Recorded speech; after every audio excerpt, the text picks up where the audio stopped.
First, remove the old ear pads.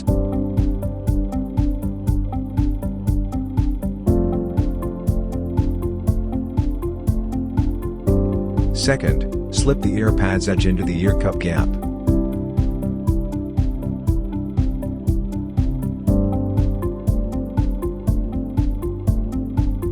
Third, stretch the edge with tool or finger to fit into the gap.